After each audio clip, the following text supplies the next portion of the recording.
Hey,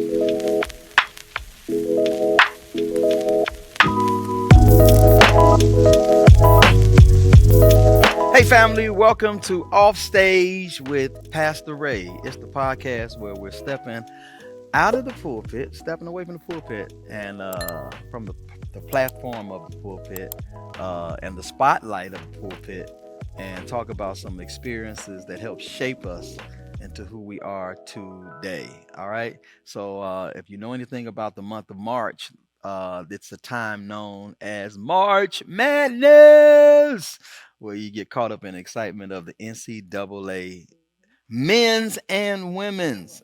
Put some respect on that. I saw it in the script. Men's and women's back. And let's be honest, fellas and lady, women's basketball is about just as exciting. If not more. Come on, get up in the mic and say that. If not more, come on. But today we're not just going to talk about NCAA basketball. We're going to talk about the different lessons that the game itself teaches us, right? Because basketball isn't just what happens with the points on the scoreboard. It's about some different concepts and different things that really basketball teaches us, and that's teamwork, discipline, right? And resilience. All right. Resilience for 55-year-olds to beat 37-year-olds. We'll talk about that kind of all night, but that'll be a running thing. Sponsored by nobody. So today we're going to have a conversation about the culture of sports, specifically basketball. And to get us started, first off, as I talked about, my big brother from the same mother. I can't even say another mother, is a 4-year college North Park University grad. Hey, yeah, you didn't really. Okay, I got to give him that connection. I'll come back.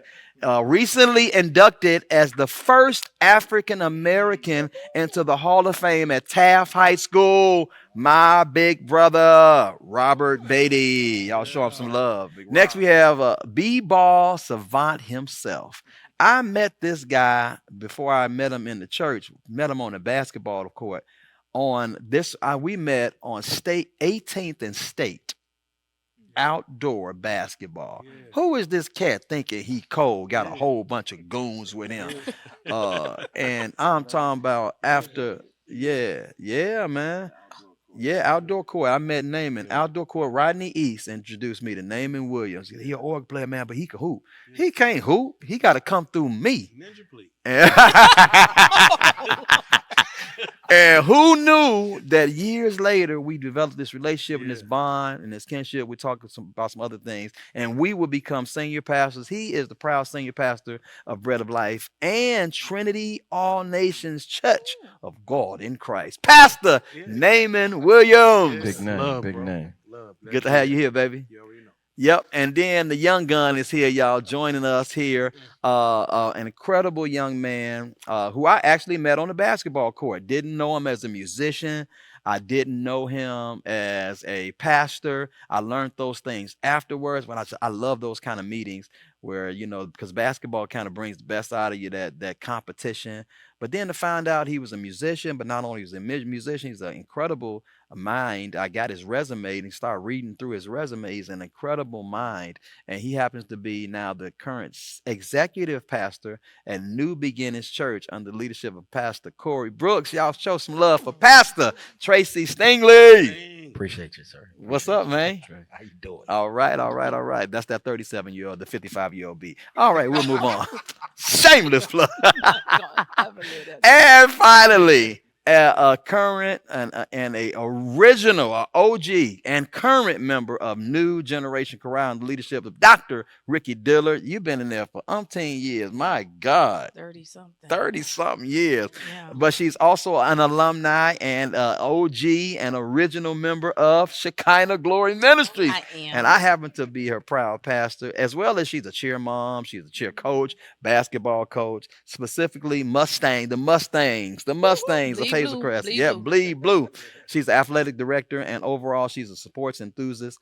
My sister, Karen Boyd. What's up? Hey. She's like, what am I doing here? What am I doing here? All right. We're gonna here. see. We're going to see what we hear. So one of the funniest parts of sports is that you have rivals growing up. All right. And my brothers were my rivals, man. I was trying to get on their level. I was trying to be like them. I want to play with them, and they did all kind of hazing to get to qualify you to actually get on the court. And if you played any kind of sports, you know your brother, your cousin, your best friend, it was no mercy. No mercy, like I showed this young man one on one. But those are the moments that teach you different things, seriously. And you can love someone deeply, but still compete with them Mhm. fiercely. That's what true competition is all about. That's what I loved about this guy called Michael Jordan is he'll smile in your face, but on that court between them four lines, man, he wanted to take your throat. And sometimes the people closest to you are the one that's pushing you the hardest. So I want y'all each to tell me one thing basketball or sports in general taught you about life. For me, I have to say it's discipline. Hmm. Discipline in my life, even to this day. So basketball taught you discipline, Basketball taught me and you discipline. the point guard. So that's Yeah, interesting. say that again. You was the point. You Yes, was a sir. point guard. You was a Yeah, true point guard. Point yeah. guard. All right. Anybody else? Yeah. Make Um, sure you have the mics I'm all the way up. sorry. It taught me leadership, Hmm. how to be a leader. I too was a point guard, Ah, uh, a real point guard. We Hmm. say no point guards, come on. but I was a point guard. So it taught me how to um, problem solve. It taught me how Oh to, yeah. because you gotta That's know which way right. to go. That's right. You're the painter, Yeah. and you build the masterpiece. Yeah. The other people on the team are your colors, and I you make a love it. masterpiece out of the game. Yeah. So it That's taught what's me up. taught me leadership and Okay. how to problem solve. Trace. Yeah, I'm gonna jump on that. Tell me vision and communication. Mm. A lot of times I'll see a play happen and be many minutes before it happens. And sometimes people just don't see it that way. Mhm. And so the vision to see if you do this, that's going to be available. Mhm. And to be able to communicate that with someone that don't even have that vision Yeah. and see it executed. And you see that light bulb go off like, oh wow. Yeah. And so I love that part of it. And the you can vision. correlate that to your role as executive pastor. All day in everything. Everything I do is fueled through my vision for myself, for others that I'm leading, Hmm. and the ability to give them the communication of, hey, if you do this, this will be available to you. This will be open to you, and Yeah. it'll make your life that much easier. I want to get you the easiest bucket Yeah. Yeah. that you Yeah. can get. Yeah. Yeah. Yeah. Yeah. Yeah. Big Rob. Big Rob. Well, number one, y'all have had some great answers, and I think that every interview I've been on, for just my vocation, whether it's a sales job or whatever I'm doing, medical devices, for a time, has been geared or an extension of basketball. So I would bring basketball up or sports up in some kind of way in an interview, and that Mhm. always opened the door to talking about decision making, to talk about leadership, Yeah. to talk about all the things that team building, Mhm. what being on a team means and does for you and can do for you. And that's from, making the decision to play basketball in the house. Before we got to the Man. alley, we actually Before we played. ever get to With the a hanger. alley, We had a hanger Absolutely. with the onion net the onion net. So, and a sock. And That's way before my time. so let me tell you what that was. Let's tell them. So mom had an onions. They buy a bag of onions. It was in the red net. The onions were in the red net. You would take mom's net onions, put them in like a grocery bag. You take the net, you cut the bottom of it. You tape the net to a hanger basketball rim.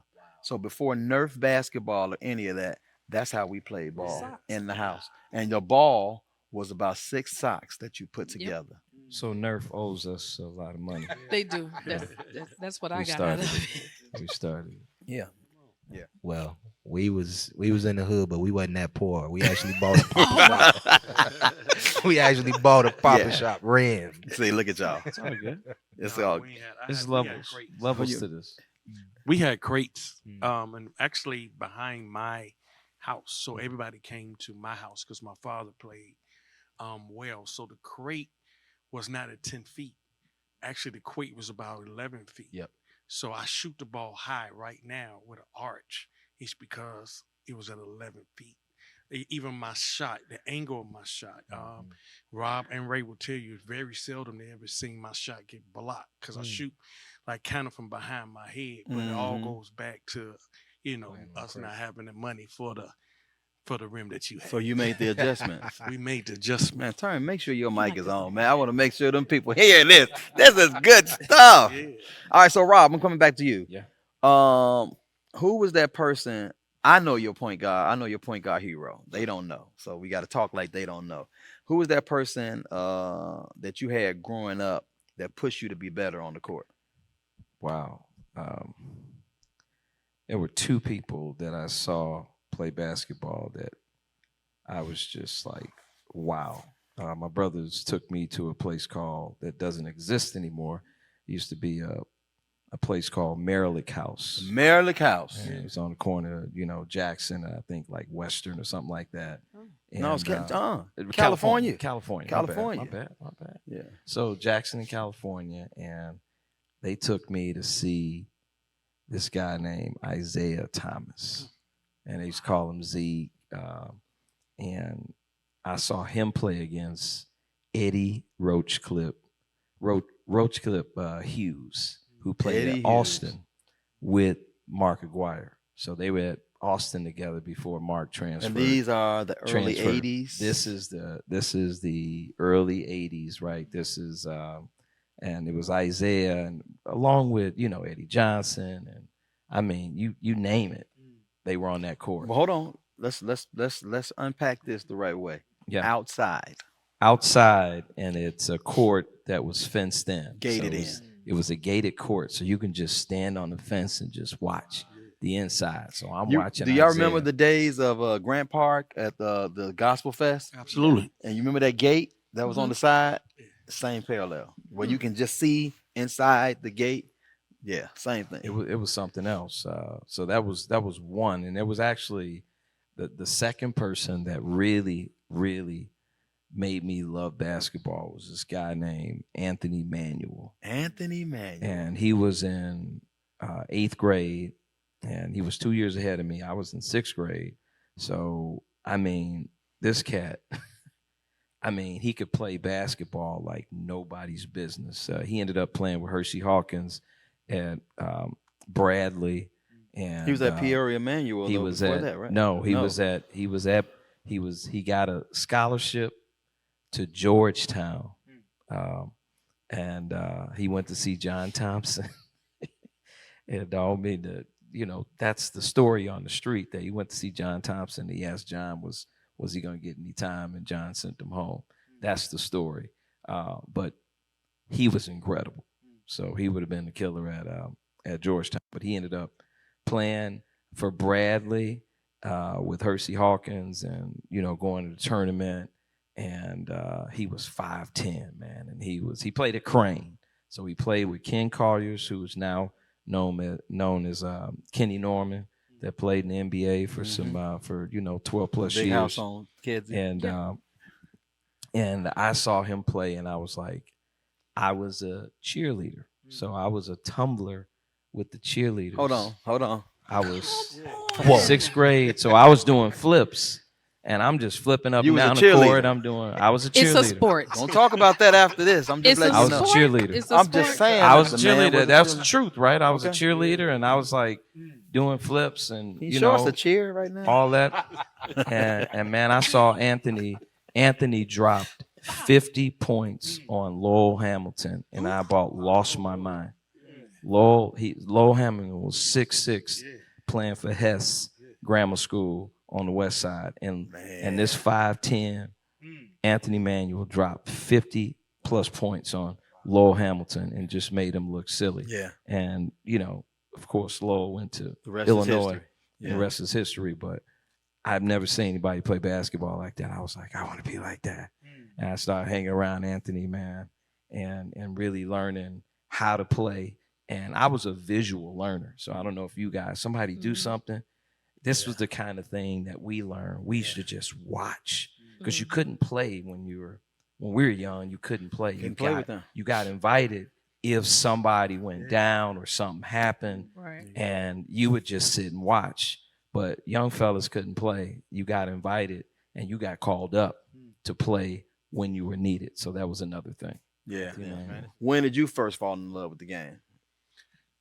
Magic Johnson. Magic Johnson. Magic Johnson to 80s see Showtime. Yeah, to see somebody that big be in charge. Man. My history in grammar school, I was like 280 pounds, so I was huge. But I always could dribble the ball. So to see a big guy run the court, have fun, smiling. In college, influence was a guy named Dwayne the Pearl Washington, played for Ooh. Syracuse, Mm. and he was a big stocky I never guy. knew that name. Yeah, what was his nickname? The Pearl. The The Pearl. Pearl. The The Pearl. Pearl. And I used Dick to see Vitale. this guy, be big and got around everybody. And I used to study his game, and I realized that it was all because of his handle. It wasn't about his speed. If you have a handle and you can sell a move. So I started like studying. They used to call Dick Vitale was Big Mondays. So we would all go home Yes. and watch. And I used to watch Syracuse versus Georgetown was a big game. Yeah. So those two guys, they both played point guard. And I always remember Magic Johnson used to say, as a point guard, he wasn't looking for a good shot. He was looking for a great shot. Mhm. And to see the game through his eyes, that he was always looking for the greatest shot, no matter who it was. Man, this is so So good. definitely That's Magic good. Johnson and Pearl Washington. This is so good.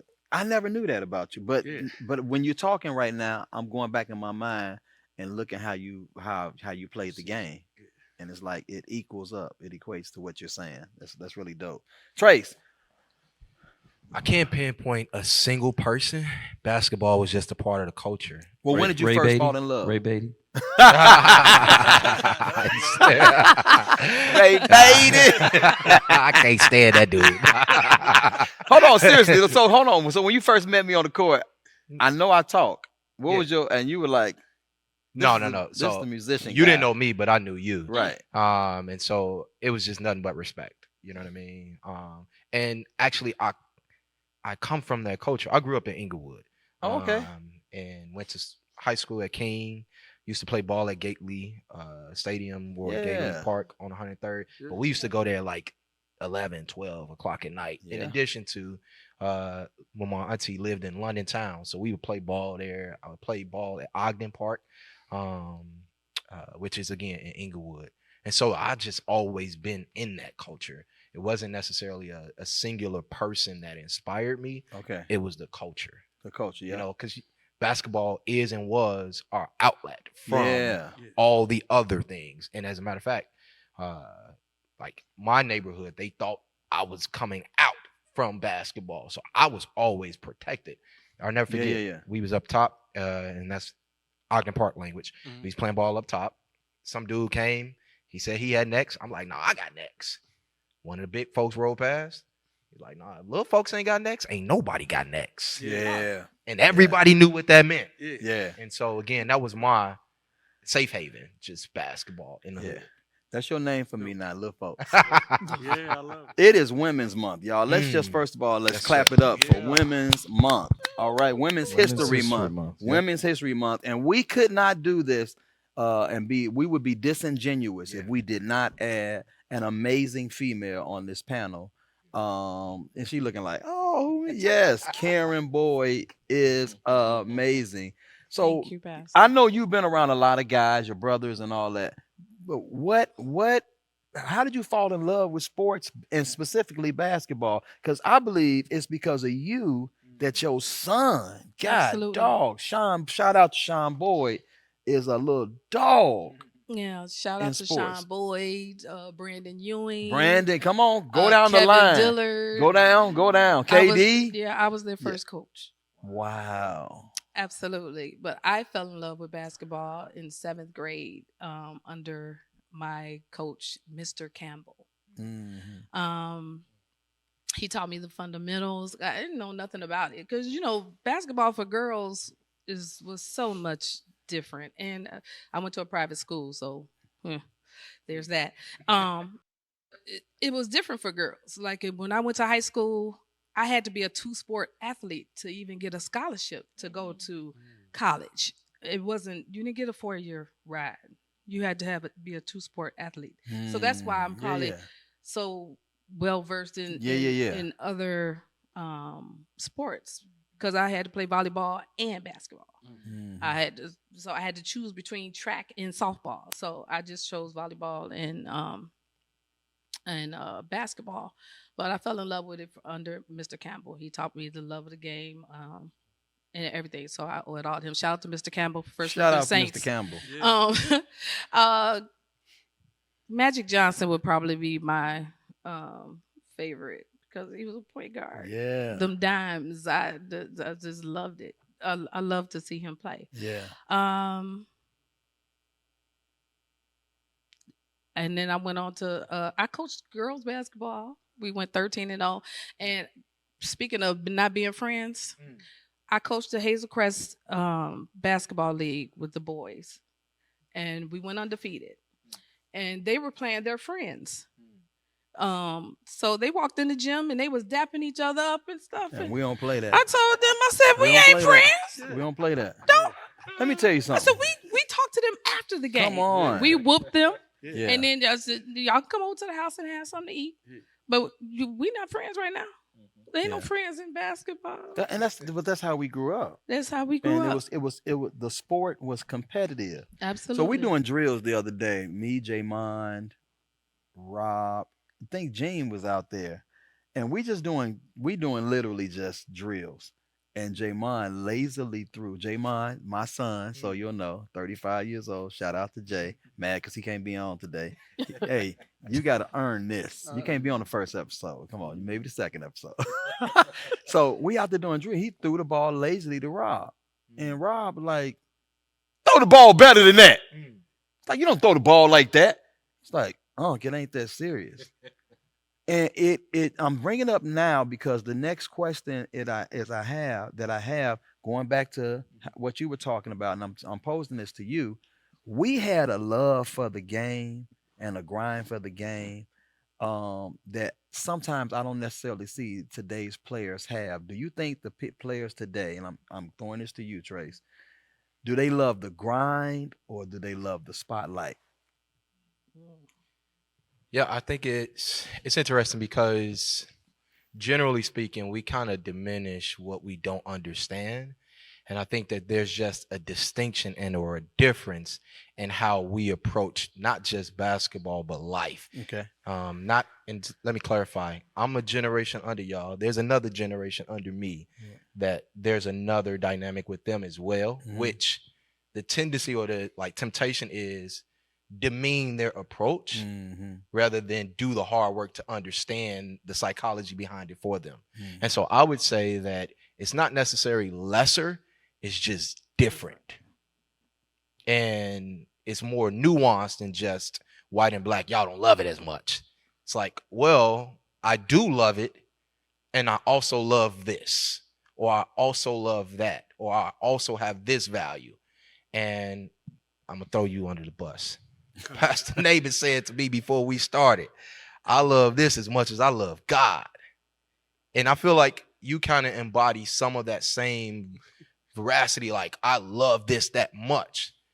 And I got to a point where I love my family. I love music. I love God more than I love that. I think that's figurative more so than it's literal. Sure. It's not necessarily a literal statement.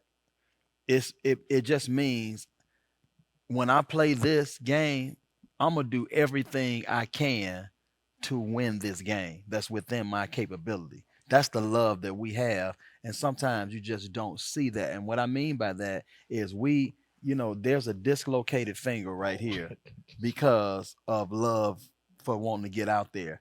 Where we see now somebody got a hangnail, they out, or we have this new term, and you got to admit, here we go. It's called load management. And there's a college guy now doing load management. Subbed itself out.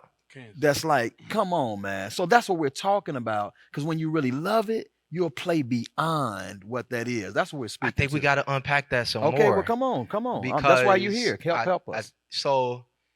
well, again, I understand. I came from that generation too, where there was no such thing as load management. However, when you look at the longevity of the players that we have now, from KD still doing what he's doing, Steph still doing what he's doing, and LeBron still doing what they're doing, it's because not because of diminishment of love, but a different kind of love that allowed their lives to last longer, allowed the relationships to last longer. Then I've never respectively. seen the three people Okay. that you just mentioned Mm-hmm. load management. I've never seen KD load management. I've never seen Steph load. You just using the three people. Mm-hmm, mm-hmm. I've never seen LeBron load management. You didn't see how they manage their load off the court, how they prep, how they after the games and all of those things. That's also a part of managing their health. We ain't talking about that portion. We're talking about not playing in the game. Yeah, I didn't come from that. So come on. So, well, I just want to come back to the original question. Do you think today's players, love the grind or love the spotlight? I'd like to side on the spotlight, and I think with the advent of, and I just of social media and the advent of all the cameras that we have in our devices. I mean, I'm a IHSA official, and I see kids play from third grade all the way up to high school varsity level, boys and girls. And I can't tell you that I've gone to a game without somebody pulling up, trying to get a picture of somebody, making a layup, but not getting back on defense. So when we talk about, I think the spotlight is what everybody wants. I mean, do you know how many incredible games I had as a seventh grader that nobody saw when I was in eighth grade and I won the citywide championship for the 15th district on the west side of Chicago when I was recruited by St. Joseph's, where Will Gates and Isaiah Thomas went. I may have some Polaroids. I mean, but when we talk about, I've got a college game that's on YouTube from my D3 days at North Park, and it's like, and it's on beta, right? It's VHS tape or whatever, and it's like, whoa, way back then. I mean, if we had the access that you guys have, and it's not your fault, it's just what's there, and you use that. But I'm siding on the spotlight. The grind is less because the spotlight is always there. So shout out to North Park. I work at North Park. I teach at North Park right now. And last week, after one of my classes, we went to their championship game against Wheaton. They was having against Wheaton. And I could not responsibly say that those guys are less passionate than your generation of North Park players when they went to 2 overtimes, double overtime. And you could see the passion that they were playing with. Like, they wanted it just as much as any one of us have ever wanted it. And they were good. I mean, in this D3, like It's D3? Yeah. Do you know everybody that's on D3 has turned down or left a D1 scholarship? Half of those guys. Half of those guys. That's how we got all the banners up there. Yeah. The 5 championship banners. It was all D1 rejects, I call them. So I can't responsibly say that they don't love the grind as much when I see them put everything they got into it. I can't say that. I'm not going to say that your generation doesn't love the game. Mm-hmm. I will say that our generation, the spotlight was winning. Okay. Period. Okay. I believe that your generation, a lot of people get spotlights that don't win. So for us, coming from a generation that if you didn't win, you didn't win. One no second place trophy, third place, like they, participation trophies. Sure. So it doesn't mean y'all don't love the game. It meant that the spotlight only meant winning. Nothing else mattered. I did say I love the game like I love God. And I meant this. The reason why I'm here today is because of basketball. So the reason why I love basketball, because basketball loves me too. So I use the parallel of that is that everything in my life was connected to the game. The church that I pastor now, I played at the park across the street, right? And those, when they was building Trinity, I used to go over there, take the rocks and throw them at the ops. My side of the tracks was folks, the side was brothers, right? So to this day, Shout out folks and brothers. We right, love you both. Right. We love folks, brothers, Right. disciples. Right. But to this day, when people come into the church, they don't say pastor name. They say, ain't you that dude from across the tracks? Yeah. Right. So what I'm saying is the Lord always knew that I was a leader in this, right? So I'm saying I don't believe that sometimes your generation understands the significance of what basketball can do for you after you can't even play no more.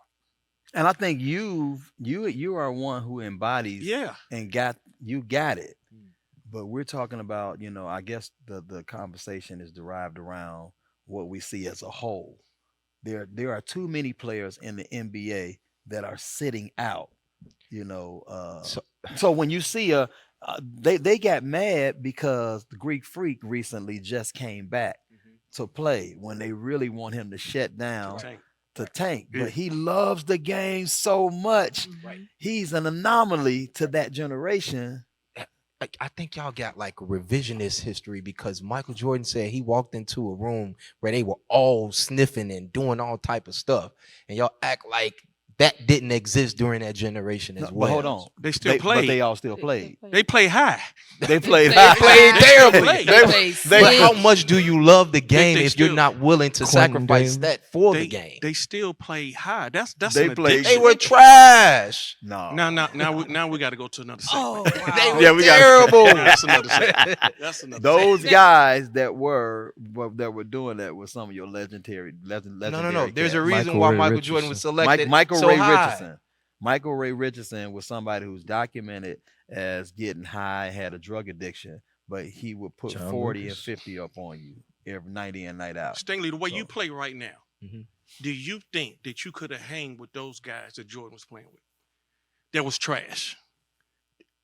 Contextually, these are NBA players, so I wouldn't dare say that I'm on an NBA level. Oh, that's different between you and me, because I give me my 5 minutes. I'm lining up with you right now. Put me in, coach. Put me in, coach. But contextually, again, respecting that, because again, being responsible about it. But I probably would still be able to get a few buckets if I was in that generation, because they was playing again. They was high. I think that's an overgeneralization on that. That everybody was high. No, Michael wasn't. No. But that's my point. Like, we can't act like, okay, everybody was the Mike quality, like personality or the profile. But there were others who didn't love the game as much as Mike or Magic or Zeke. But you always had your 4 or 5 guys that kept growing. Okay, so prior to Bird and Magic, who'd you have? You had Dr. J. Yeah. You had you had some guys out east. Jerry West, Oscar Robinson, Kareem. Kareem. You had some guys that were, who's that? Iceman, George Gervin, who Gilmore. was just in a movie. Yeah. But to suggest that the whole generation don't love the game as much as No. I don't think we're ever saying, and I don't mean to cut you off. I want to make sure we add context. I don't never think that any one of us, even on your side, is saying a whole. You're saying there's a good percentage of a group, and what we're seeing is that it's becoming a trend, even with the Kansas gentleman. I forget his name. Peterson. He's the one that sold himself out. Yes. Yeah, where That was that's crazy. but that's You can't because. take it. But see that you can't even. You It's- can't. but Tracy said I can. Tracy said I can't even take up for But that one that's right there. so that's a cultural change Yeah. Sure. in basketball now because guys are getting paid. So Yes. the entire landscape of college Yeah. has changed. It D3, has. D2, wherever you playing at, you can get paid. You can get some money, Everywhere. and you couldn't get someone to buy you a cheeseburger at McDonald's, Mhm. and that was against the rules. Even Yes. D3. Yes. So, but now there's unlimited amount of money that Yeah. you can actually make as Division One basketball player. So that has really changed the but entire culture. It was the same. It was just right now. Mhm. It's more immediate and or early. But that was the same motivation for the guys of y'all generation in terms of I want to do this so I can help my family. I Well, want to take it care was of a my weight mom. on the money though. Say it But again? now it was You a have to weight. wait. It was So a in other weight words, on the money. You didn't get paid first. You performed first and then got paid. Well, now you Mm-mm. perform first. I mean, you get paid first and then you perform. No, That's what there's happened with- nobody getting paid Yes. that haven't proven some value in being paid. Oh no, that's not. Well, true. that's why I say You it's talking more. NIL? Yes. They NIL. have to have some measure of talent and some proven measure of talent in order to get whatever NIL deal. Whatever. Whether it's in the high school level, Yeah, AAU, it's- it doesn't matter. I went to your son. I went to their game, Rich Township, and Deshaun's coaching them. Yep. And they got a kid who I don't know the full context. Jameson. When he subbed in, the whole crowd like started lighting up. Even the coaches started lighting up. And when I tell you that boy got buckets easy, 30. easy. And he didn't even play the first quarter. And so Mhm. I'm saying he has already proven there is value in him. So somebody else is willing to invest to say, okay, he's worth whatever. So you're saying his value was based on what he did on the previous level. on whatever level he's on. And what we're saying is that before you got to that level that you were maturing to, Mhm. in Jordan's day, and that back in that day, they did not get paid. They got a base later. salary. Mhm. They got their base, but they did not get the bag, if we want to call it, until they proved what they did in college. What Mike did in North Carolina, when he proved that he can do that consistently in the league, is when he got the bag.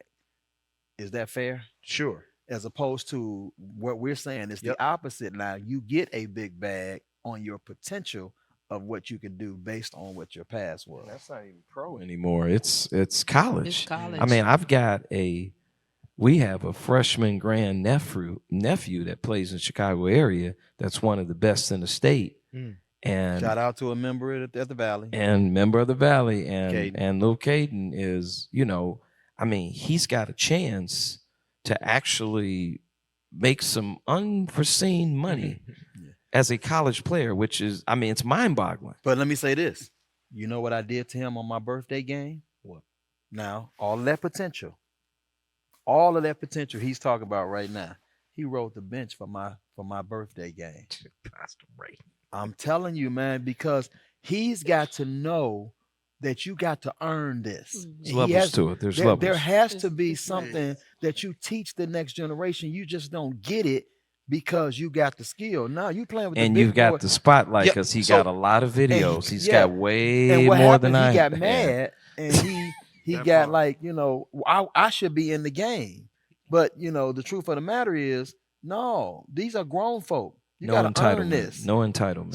So here's where I'm going to push back to that Okay. again. I think that there is another way to teach that same lesson of you got to earn this, or you got to whatever the lesson that you want to teach them. I think a lot of times we have adopted respectfully some of the unhealthy ways to produce something rather than a healthy way to produce it. For example, whoopings. I got them too. I get it. But is that the healthiest way to produce discipline or better choices and things of that nature? We have to evolve in our way of accomplishing the same goal. Whatever the goal is to teach him the value of this seat, there's another way to teach it. Then So- devalue it. So I don't think Mhm. you devalued it when you allowed him to be a part of the team. He just didn't get as much time as these grown men got. And all I was saying with that is if you get in this game, value the minutes that you get. If you get 2 minutes, you better make them the best 2 minutes of your highlight. And he got in the game. We Okay, did let okay, him get okay. in And the game. if I can ripple on that, Yeah. also there's something to waiting and earning, even when we're in the alley, even when Ray. I remember just watching my brothers. I was at the Thompson Community Singers rehearsals because we would have to go with our brothers because we couldn't be at home alone, parents out or whatever, and we were at Milton Bronson's church. We play basketball upstairs, Upstairs. and we'd have fun, man. I'd be playing basketball, and they're down there, and Ray's sitting, literally studying Kevin Bronson and waiting his turn, and he would just sit there, and he was just watching him. He would watch how the guy came in to work, and it was something about sitting there waiting. And I remember my oldest brother Percy. He would get on the drums and he would warm the drums up sometime. He'd let them play and do a little something just to test the drums out. Pocket, man. Stay in the pot. And he'd be hollering at him, and I'm like, man, I mean, this is like a couple year period. So he sat and he wanted it so bad that he sat there and waited and waited. And when he finally got a turn, I mean, it was history, right?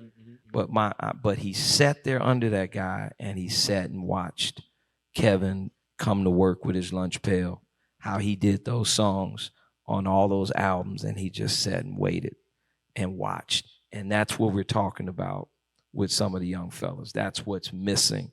Now you got the whole spotlight. You got the cats that are skipping all those steps to get to. Yeah. So my question is, do you with the nephew, let's use nephew as an example, do you put him on because of the highlights and because of the hype of who he is, or do you get him to realize that this is the next level? These are grown men. Be happy you on this team. If you get some time, dominate it. I don't believe that's hazing. I just think that that's timing. So I think if we're identifying what value we're trying to accomplish, what value are we trying to uplift? Yes, there is a value in waiting and learning the value of the seat.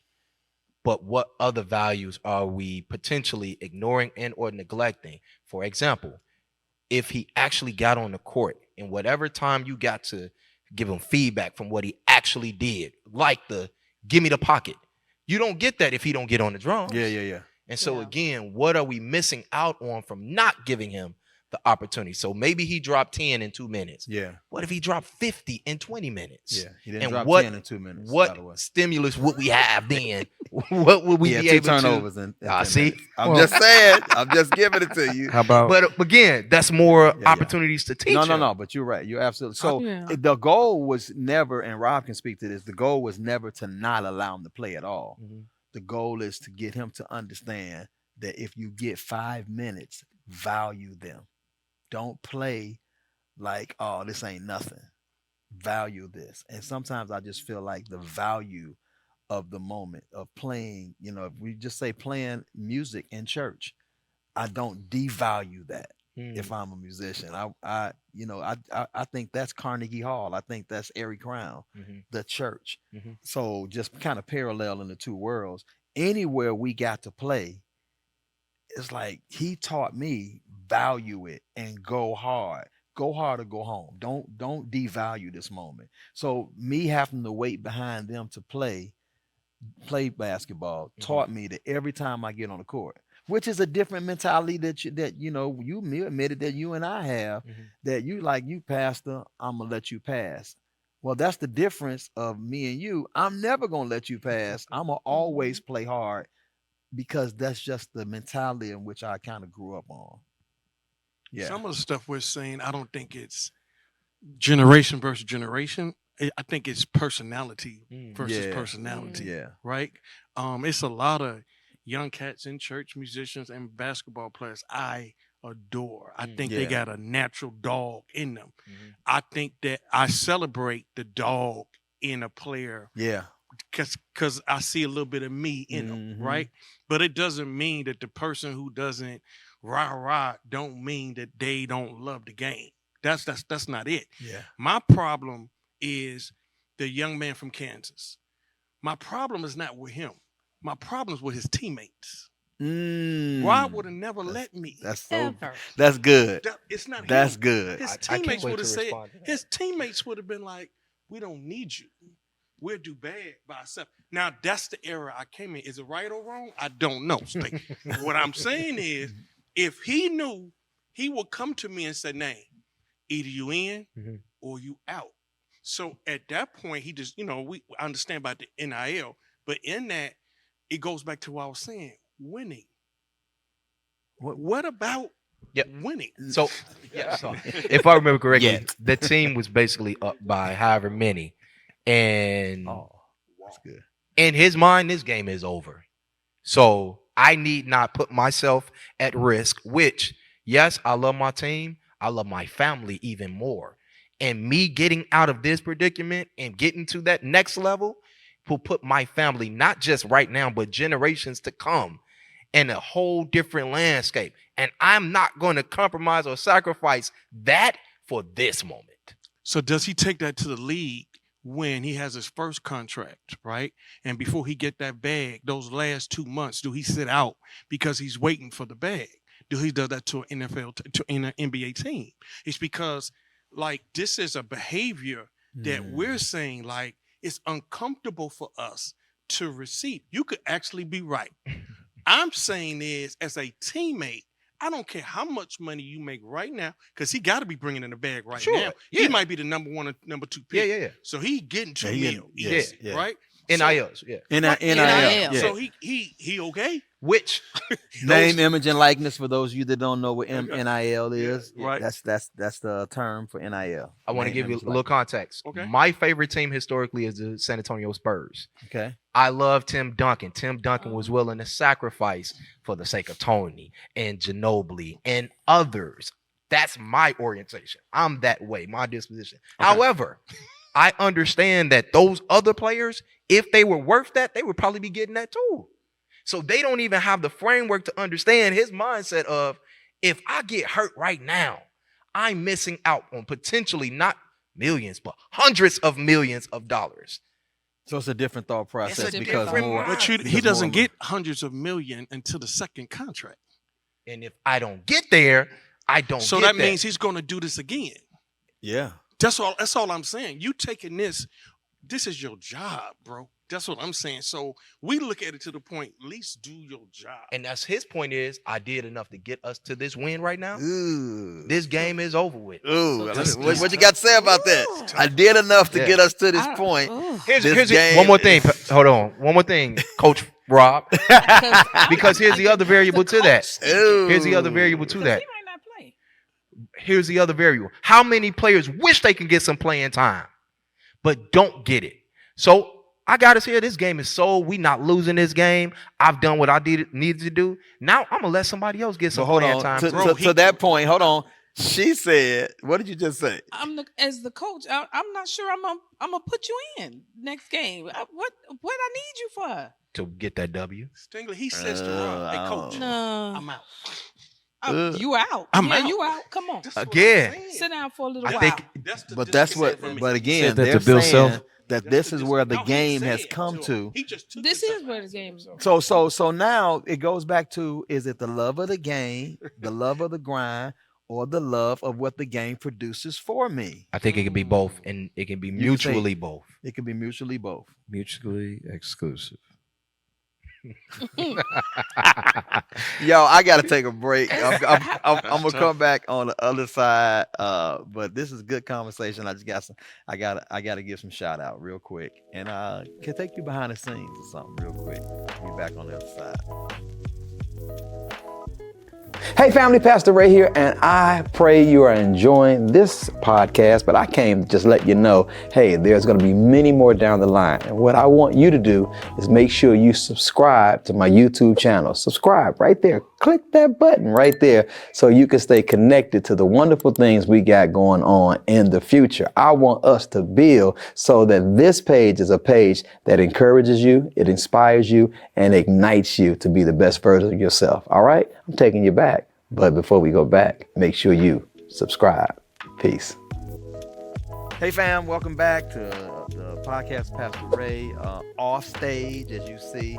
And today is a conversation about what's happening in the culture, which is basketball. The NCAA championship is upon us. The games are upon us, the playoffs and all that. And the NBA championship is right around the corner. And you see a lot of pastors and musicians, artists, singers, musician, pastor. You see us on stage, and sometimes it seems like we don't have a balance. And what my brother taught me years ago is to make sure that you show the body of Christ that there is a balance to this thing called life, that we're not always on stage preaching, laying hands, praying for folk, but there is a balance. And one of the things that helps us balance is this thing called basketball. Rob even introduced me recently to pickleball, but it's all about aging gracefully and keeping the body. Y'all, he's like avid about all this stuff. So again, it's all about again having a balance. In this conversation, yeah, a pastor is talking about sports, yes, because there's Apostle H. Daniel Wilson. Shout out to him. He talks about this always. It's first natural, then spiritual. All right, so if we're all up in the cloud, we're all. Some of us are so heavenly minded, heavenly bound that we're no earthly good. And a lot of times you can learn a lot just by kind of coming out of the pulpit to just deal with regular life. And some of my best friends have nothing to do with church. They have nothing to do with singing or musicians. They're not musicians. One of my best friends in Houston, Texas, is a pharmaceutical rep. So you just find that there are other spaces. And Rob has challenged me for years. Man, get your butt out the pulpit. Come in my world. He used to say that to me, and he didn't say but. I just want to go on record. He's the heathen. The heathen would say, "Get your." He's still working on you. Hey, Okay. do you remember them Oh, days he's where you still was working. working in the on the west side, and he say, "Man, I come in your world," and this is my big brother. So he's like, "I come in your world all the time. I'm coming to watch you play. Come and see what I do." And my brother would be snapping on me, but he would just be encouraging me. Hey, I support you. Come and see what I do. And I would ride in the car, and he was a building manager. He had a building on Property manager. property manager For on a big real estate it was on development Independence firm. in Washington.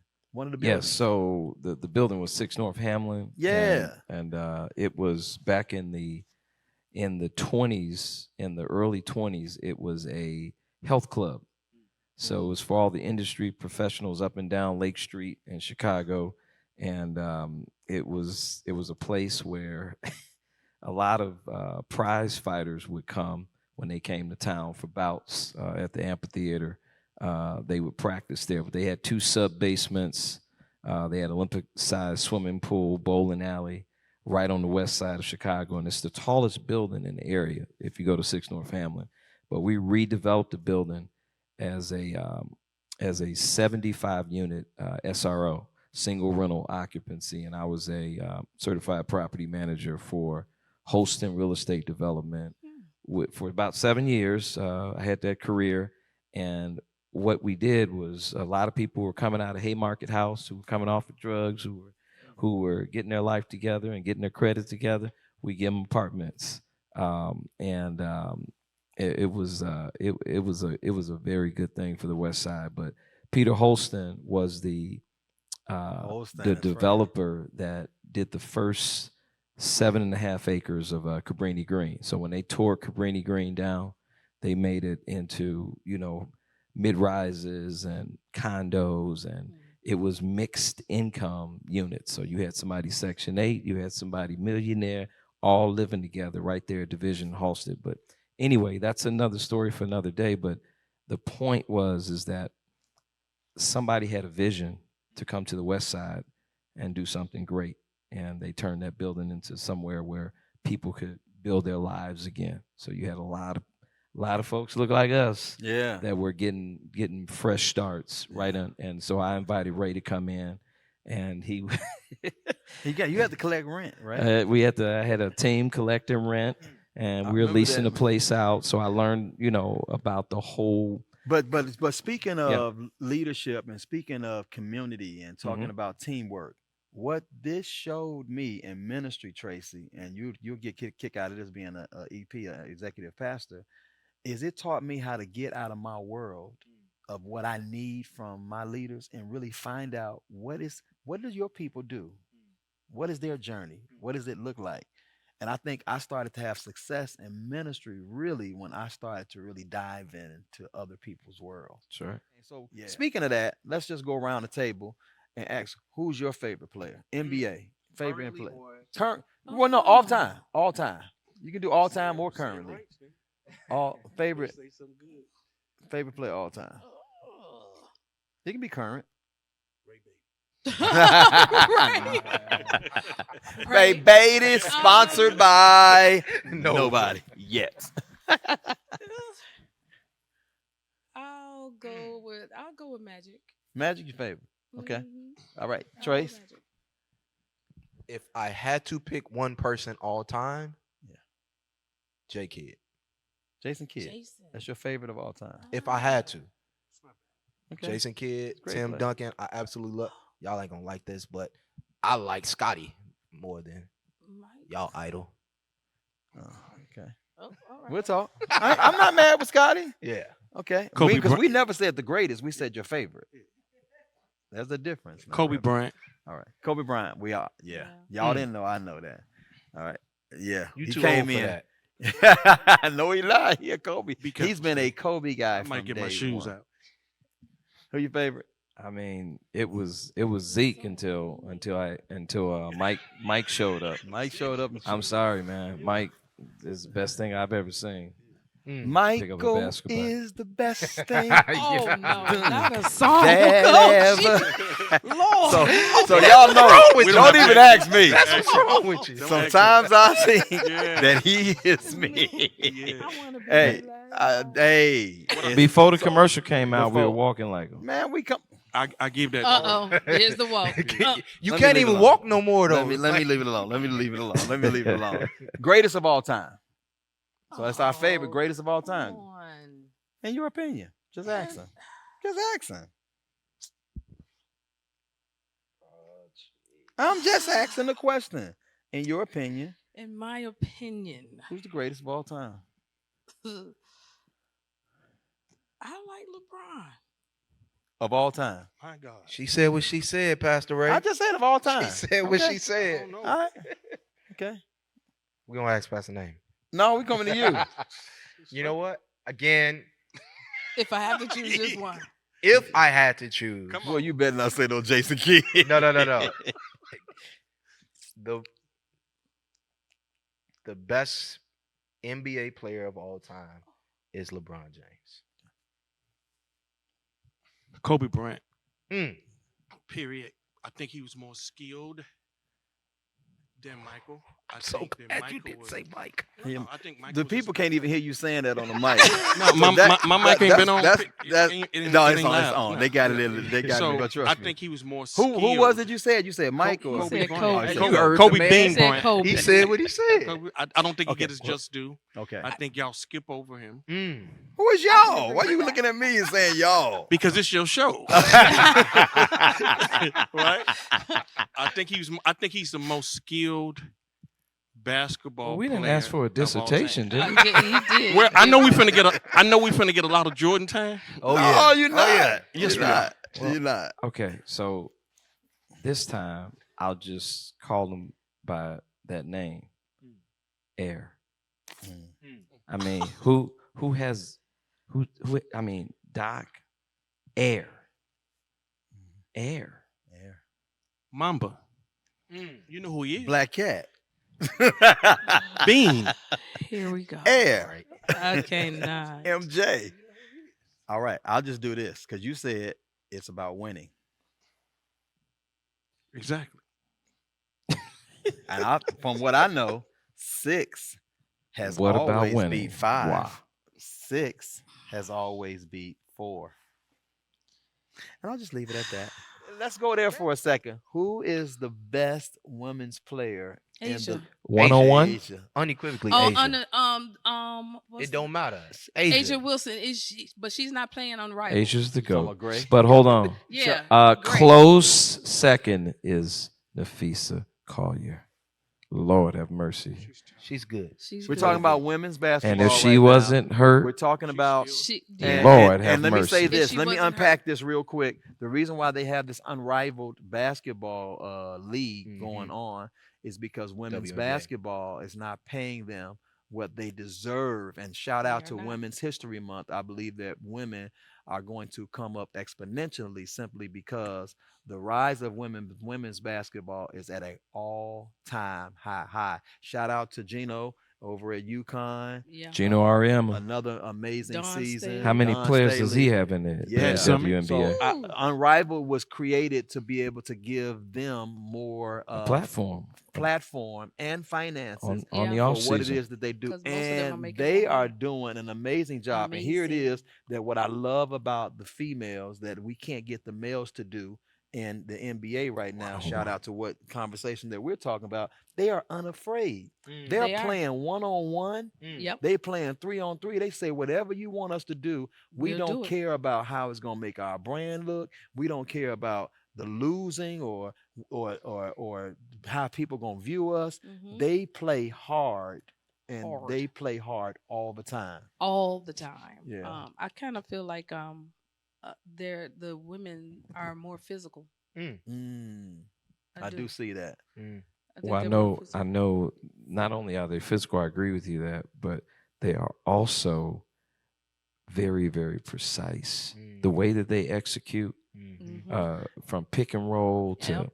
Fundamental. screen It's down, It's like, fundamentals. it's their like fundamentals. it's like the Fundamentals. women's the Off the basketball chain. game is played with the point guard mentality. Mhm. All 5 positions.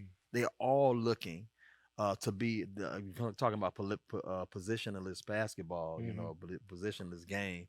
They play that type of game. And they got stars too, multiple stars. I mean, I can go down 10 women that are just phenomenal.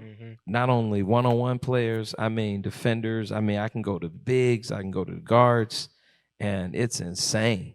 And one story I want to bring up is Paige Becker is now on Dallas, and she Yeah. joined Unrivaled and She got did. beat one-on-one, Chelsea Gray. embarrassed By by Chelsea. Chelsea Gray. Shout out to Chelsea Gray. She got her good. Came She back did. and beat Chelsea Gray Yeah. on what was it, Sunday So in they the could in go the to the semifinals, Yeah. and then got beat to go to the championship. Yeah. They were up 16 too Yeah. on that team. But Paige, what's interesting is that Caitlin Clark, who's a big Yeah. name in the last 3 years in basketball, She leads the league in turnovers. if Caitlin, her rise came, at least in my opinion, from what my little point of view, was when Paige Becker went down. She was the best player in college, Absolutely. and all of a sudden, it made room for Caitlin's rise, did. right? And it was amazing, right? That ascent was like, and it like propelled the whole women's game, but it brought so many eyeballs, especially the rivalry between Angel Reese, LSU, and Yeah, Kilmoki. It was Angel crazy. Reese and Caitlin Clark is the modern day Magic And Bird. versus Larry Bird, Yep. Indiana, Yep. Michigan State. You Then got it. we go on to the NBA when it was the Lakers against the Celtics. Yeah. That's right. So now it's the Chicago Sky against the Fever. Indiana Fever. Yeah. Yeah. Right across the Absolutely. border, right? So And we see that's what yeah. brings the fandom. Yeah. That brings more viewers. Like 1.2 million people watched the championship, Yeah. the college championship last year. Yeah. So it brings the fandom and the viewers, Yeah. brings more money. Yeah. Look, Unrivaled revenue They was said, $1 million. And they said they set records. They set a record. They set records. I For the speak first in, So I time. can't wait to see what happens tonight. Yeah. Yeah. I speak an hour every year.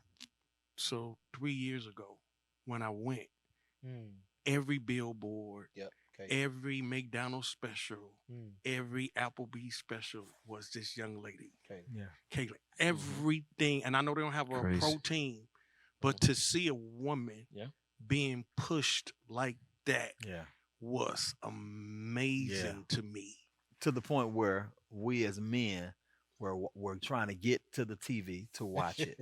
Oh no, she must see. She must see TV. Her usage is heavy. I think it's why she has so many turnovers. She had the ball all the time. Yeah, but good passer though. No, she a dog. Can we go back real quick to that? You said the promotion behind Caitlin. Yes. I feel like Sabrina was doing what Caitlin was doing. Absolutely. Before Caitlin. And that was Kobe's girl, right? That was Kobe's girl. Right. The marketing push that Caitlin had. So I agree with you, but the team means a lot too, right? To be able to sell her was just an easier push, because she was coming a hick town, coming from and that our machine is politically, and even in our politics, it's a big machine. Once they get behind you, they can make you be the president, right? So Iowa, they were already watching her because as a she caucus was from state. Yep. Iowa. Exactly. So that machine, but out of respect to her, I never seen her back down. Yeah, I saw her play up close at Northwestern. I sent Ray to. I was behind the Northwestern bench because I had a friend playing for Paige Mott playing for Northwestern, and I was sitting and I watched Caitlin, and I was like, man, she was strong. Yeah. And I was like, man, she was something else, man. I mean, coming down and that release is special. She was pulling up from the logo, and the place, the Northwestern Stadium, Rose Ryan Arena, was sold out 3 months before the game. On the day of the game, they had a wrapped around the corner. The kids were there, and I coach feeder for our girls team in Evanston, and volunteer, and the girls were out there 2 hours before the game just to see her warm up. So the game has evolved to this point where women's basketball visibility, respect, marketability. It's marketable. Men will go gather around and create events to watch these women play, like we're going to do with the rivalry championship, NIL deals, and the attendance, the growth in attendance, and all of that. Skill level. Their skill level is amazing, but their fundamentals, I believe personally, are a little better than they pick and roll by far. Yeah, it's way better than men. Yeah, the men, the picker still turns the opposite way. Right. Women don't. Women don't do that. Oh my gosh, they turn into the ball like you're supposed to do, like we were talking about. Speaking of Caitlin, the way she sets up. That pick, when you know it's coming, she still sets it up where she can end up on our left mark. No matter what. That's impressive. So you say Asia Wilson. Asia, all day. Asia. We talking about all time? Women's basketball Asia, now. Yeah, Asia is and she right shout now. Out Tracy. She's a left-hander. All day. She's a left-hander. I mean, she plays the game with such ease. All right. Her ease of the game. The refs let crazy. them play. They let them play. All right, we're gonna get on. I got to take this one last break, and we're gonna come and close out this conversation. I hope y'all have enjoyed off stage. This has really been a dope conversation with dope points of views. That everybody agrees that Mike is the greatest. And we're going to go to the commercial, and we'll come back on the other side. Nobody said that. Hey family, Pastor Ray here. I forgot y'all in here tuning in with me right now in my post-workout. All right, well, this is Sports and Recreation Month. This is a month better known as March Gladness. Not to be confused with March Madness that's happening in the NCAA world. This is what I do to recover after working out. You know, we always talk about aging gracefully, continuing to push the body. Health is your wealth, health and wellness. That's what we're all about. So this device is a leg compression and allows my legs after working out, after a hard workout, to recover from the workout. No swelling, no inflammation in the legs. It takes all of that away. So these are the devices that are afforded to us in 2026 to help us recover after working out. We want to keep these bodies moving. They got pre-workout shoes. You got shoes that you walk around before you work out. You got shoes that you walk in after you work out. This water we're drinking, making sure we're eating our fruits and vegetables. All of this is designed to make sure that we age gracefully. That's why we love sports, because poor sports for me challenges my body to make sure it's in the best shape that it possibly can be in. Sometimes I succeed, sometimes I don't, but I get myself up and I try again. I'm getting back to my workout. I'm going to make sure we go a little harder in the paint with this machine. Give me a little bit more pressure as I read. Shameless plug, Apostle H. Daniel Wilson, all right? Worship the pursuit of his presence, all right? You need this book in your life. Let me get back to reading. You get back to podcasting. We both be blessed. Subscribe. Peace. One lesson that y'all can say that still shows up in your everyday life that you got and you gathered from the game, that this competitive game, as you see, that we still love, this competitive game of basketball. What's one lesson? One lesson. To play to the buzzer sounds. Mm-hmm. Shout out to Kansas player Peterson. Play to the buzzer sound. All right. Yeah. Start I throw that in. Keep playing. Pastor Naaman? I learned from the game that I hate losing more than I love winning.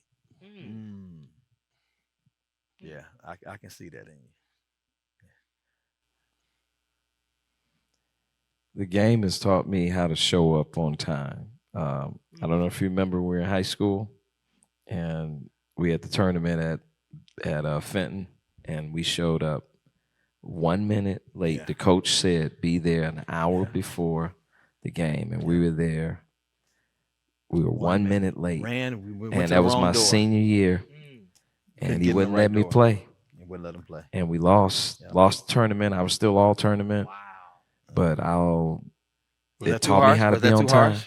Yes. Taught me how to, but rule I'll is a never, rule. ever forget that.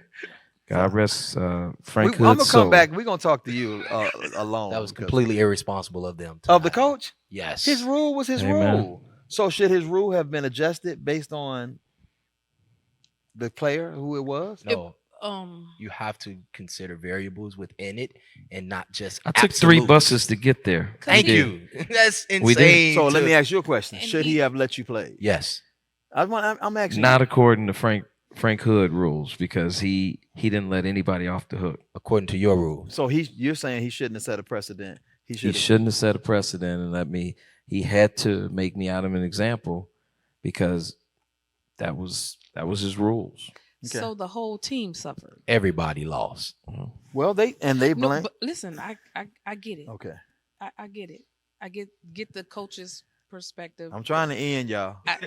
But I get it, but it was a tournament. yeah, Yeah, it was a Championship, right? Yeah, it was Thanksgiving tournament. Thanksgiving tournament. Actually, yeah, it was Thanksgiving tournament. but it was the championship of that Thanksgiving I agree with the tournament. coach. I agree. with the But we coach came 1000%. back and won the Christmas tournament at Luther North, so it was all It's So right. let me ask you this question: Yeah. were you late? I was never late again. It's a life lesson. It's Life a So I'll lesson. tell you my story, and everybody has heard this, the R. Kelly story. My wife was pregnant. She had false contractions. Had to be at rehearsal at 7:00. All right, 87th, right off the expressway in the big warehouse. Yeah. I had took my wife emergency to the hospital. Called Demetrius Smith. Shout out to the road manager. Call me Demetrius. today. I'm just saying. Hey man, is she okay? I mean everything. Man, it's just false transaction. I'll be there in 15 minutes. Got there at 7:14. Supposed to be there at 7. You all good? You good? Did the rehearsal that Friday. Get my check. $700 docked. Because a rule is still the rule. Let me say this. This is my thought. Rules without consequences are merely words. And sometimes I think what we're happening in society is we're missing the lessons because we're adjusting based on personnel. Mm. And we cannot adjust a system based off a person. We have to be willing to take a loss to teach the lesson. Because the lesson overall, he never was late ever again. I never came to rehearsal late ever again. Because because I found out through the music director, can I go challenge this? He said, yeah, but you're probably going to be gone and they'll just replace you. So I chose to listen to the music director, Keith Henderson, shout out to Keith, and Keith. not ask them why. Just deal with it, but never be late again, which I never was late again. Yeah. Life lesson that you've learned.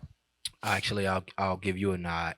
You said something to me a few months ago that really struck a chord within me that I haven't been able to escape or stop thinking about. You talked about you being a number one, me being a number two, and me not having that dog, which if anybody from where I grew up at, they wouldn't believe you if you said that to them. And so it struck something in me. So that every set we've had since then, I've been on their heads. Every set since then. And so it kind of taught me, don't lose that dog.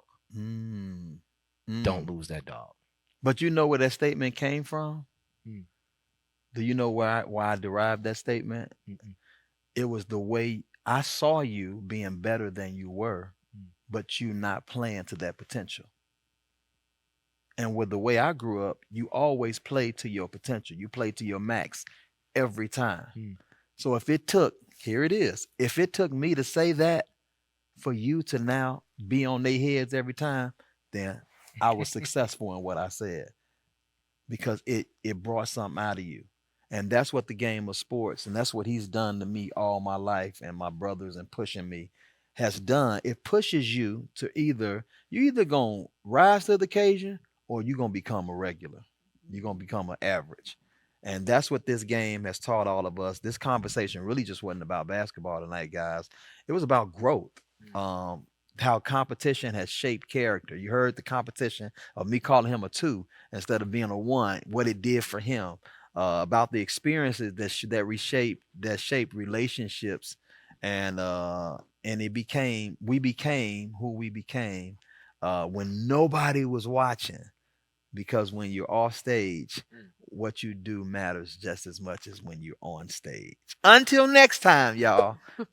You want to continue to watch, so here, share, become a part of this family, subscribe to what we're doing, and I want you to make sure you do these 4 things: keep going, keep growing, and keep dominating what?